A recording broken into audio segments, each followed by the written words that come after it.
জনগণের জন্য আমাদের যেই ম্যান্ডেট আমরা কিন্তু নিয়ে এসেছি, নারীদেরকে সংসদে পাঠানোর জন্য তাদের কোনো উদ্যোগ নাই, একটা নারী প্রার্থীও নাই।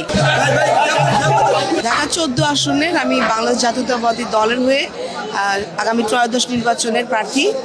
তো আমি যখনই নারী প্রার্থী হয়ে রাজনীতির মাঠে আসলাম, তখন কিন্তু ওই যে আপনি যেটা বললেন আরেকটা দল, তারা কিন্তু সোশ্যাল মিডিয়া অ্যাসাল্ট করতে ছাড়েনি এবং বিভিন্ন প্রোপাগান্ডা বিগত 1 বছর কিন্তু আমরা দেখেছি ব্যাপকভাবে বৃদ্ধি পেয়েছে এবং তাদের যে বট বাহিনীর যে কালচার, সেই কালচারের শিকার কিন্তু নারীরা এবং বেশিভাবে যারা রাজনীতির মাঠে, যারা অধিকার নিয়ে কথা বলে, যারা সোচ্চার, তাদের ক্ষেত্রে আঘাত করা হচ্ছে। পাশাপাশি আপনি যদি দেখেন এই দলটার নেচার দেখেন, কোনো পলিসি বা ভিত্তিক কোনো তথ্য কিন্তু তারা সামনে আনছেন না। নির্বাচনী পরিকল্পনাতে যেটা আমরা এনেছি প্রত্যেকটা জায়গায় 31 দফা থেকে শুরু করে প্রত্যেক পলিসি লেভেলে জনগণের জন্য আমাদের যেই ম্যান্ডেট আমরা কিন্তু নিয়ে এসেছি। ঢাকা 14-র জন্য আমাদের ক্লিয়ার মেসেজ ছিল, যেই এলাকার যেই সমস্যা বা প্রতিবন্ধকতা, তার ভিত্তিতেই কিন্তু আমাদের ইশতেহার।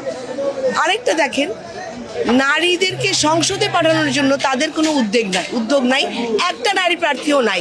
যেইখানে আবার তাদেরই বয়ান আসতেছে যে তারা মেয়েদেরকে অনলি কর্মী হিসেবে ঘরে ঘরে পাঠাচ্ছে। এই জায়গাগুলোতেই বৈষম্য। হ্যাঁ, এই জায়গাগুলোতে আমার ভাই বোন আমরা সকলে মিলেই প্রচারণা করতে হবে। আপনি শুধুমাত্র নারীদেরকে কর্মী হিসেবে তাও আবার আপনাদেরকে এটা পাঠাতে হবে বিভিন্ন তথ্য, নাগরিকের গোপন তথ্য, যেমন NID কার্ড চাচ্ছে, বিকাশ নাম্বার চাচ্ছে। এই জিনিসগুলো ইজ দ্যাট মানে রাইট ওয়ে করার জন্য? আমার মনে হয় না। আর প্রথমত হচ্ছে শুধুমাত্র মেয়েরাই কেন যাবে? আর মেয়েদেরকে আপনি শুধুমাত্র এখানেই কাজ করতে কর্মী হিসেবে নিয়োগ করছেন, কিন্তু প্রতিনিধিত্ব দেওয়ার জন্য সংসদে একটা নারী প্রার্থী দিচ্ছেন না। এখানটাতেই বৈষম্য, এখানটাতেই ক্লিয়ারলি বোঝা যায় তারা আসলে নারীদেরকে কীভাবে দেখতে চাচ্ছে। যত বিধিনিষেধ আছে আমাদের দেশে প্রত্যেকটা আমরা মেনে চলছি। আপনারা যদি কোনোখানে যদি থাকেন, অত পূর্ববর্তী সময়ের আগের কিনা সেটা দেখতে হবে। হ্যাঁ, বাট পূর্ববর্তী সময়ে লাগানো কিনা যেগুলো হয়তো খুলে ফেলা হয়নি, কারণ আমরা এখন যেগুলো সমস্ত বেড়াচ্ছি সবগুলি নীতির মধ্যে, এবং আপনার যেই পাতলা ফ্যাব্রিক দেখছেন সেটার মধ্যে প্রিন্ট করে সকল জায়গায় দেখবেন নতুন যত ব্যানার।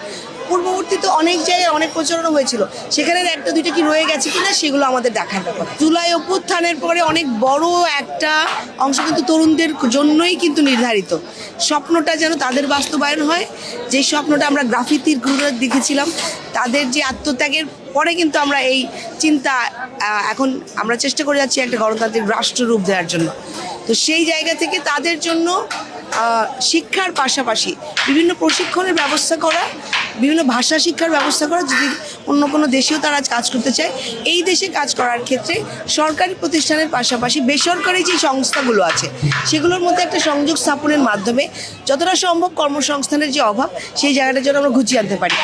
প্রথম ও প্রধান দায়িত্ব তাদের নিরাপত্তা নিশ্চিত করা, যেন তারা বের হওয়ার পরে মেয়ে থেকে শুরু ছেলে সকলে নিরাপত্তা নিশ্চিত করা যায়। তারা কাজে বের হন, কর্মসংস্থানের জায়গায় বা বাড়িতে বা এলাকায় মহল্লায় সব জায়গায় তারা নিরাপদ থাকেন, যে নিরাপত্তাটা এখন কিন্তু তাদের নাই।